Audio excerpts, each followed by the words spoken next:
വിനീതേട്ടൻ്റെ കൂടെ ഒരു എക്സ്പീരിയൻസ് വന്നിട്ടില്ലേ, ഓൺ കമ്പോസിഷൻ വിനീതേട്ടൻ വോക്കൽസ് കൊടുത്ത്, അതെങ്ങനെയായിരുന്നു അതിൻ്റെ ഒരു journey? That was a very unexpected one. Suddenly I got a call from one of the new directors called Vinu Vijay and പറയുണ്ടായി he is going to plan ഒരു music video. അപ്പോൾ ഞാൻ തന്നെ compose ചെയ്യണം. And അതിൻ്റെ ഒരു meeting ആയിട്ട് ഹോളിഡേയിലേക്ക് ഒന്ന് എത്താൻ പറ്റുമോ എന്ന് ചോദിച്ചു കൊച്ചിയിൽ.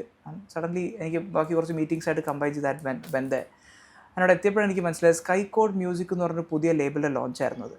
സോ സ്കൈ കോഡ് മ്യൂസിക്കിൻ്റെ അടിയിൽ ആദ്യമായിട്ട് റിലീസ് ചെയ്യുന്നൊരു സിംഗിൾ ഞാൻ കമ്പോസ് ചെയ്ത് വിനീത് ശ്രീനിവാസൻ പാടിയത് നന്നായിരിക്കും എന്നുള്ള അവരുടെ ഒരു സെഷനുമായിരുന്നു. പാട്ട് ചെയ്തു വന്നപ്പോഴും എനിക്ക് മനസ്സിലായി ഏറ്റവും ആപ്റ്റ് വിനീത് ശ്രീനിവാസൻ ചേട്ടൻ പാടിയാലായിരിക്കും. ആൻഡ് ആദ്യം ഹൗ ടു അപ്രോച്ച് ഹിം അങ്ങനെ പല കൺഫ്യൂഷൻസ് ഉണ്ടായി. പക്ഷേ how to reach to him എന്നുള്ളൊരു ഇതുണ്ടായിരുന്നു. ബട്ട് ഫോർച്ചുനേറ്റ്ലി നമ്മുടെ KD Vincent uncle was his music manager as well as നമ്മുടെ ദിലീപേട്ടൻ്റെ കൂടെ ഭബ്ബ എന്നുള്ള സിനിമ ചെയ്യുന്ന സമയമായിരുന്നു അത്. സോ ദിലീപേട്ടനും പറയുണ്ടായി ടു വിനീതേട്ടൻ, കാരണം ഞാനൊരു സോങ് ചെയ്യുന്നുണ്ട്, അപ്പം എനിക്ക് വേണ്ടി പാടണം എന്നുള്ള ദിലീപേട്ടനും പറയുണ്ടായി. അങ്ങനെ ഒരുപാട് ആൾക്കാരുടെ ബ്ലെസ്സിങ്സോടൊപ്പം I was able to record the voice of Vineeth Sreenivasan ചേട്ടൻ for my composition call Priyathama. So വളരെ ക്ലോസ് ടു ഹാർട്ട് ഒരു സോങ് ആണ്.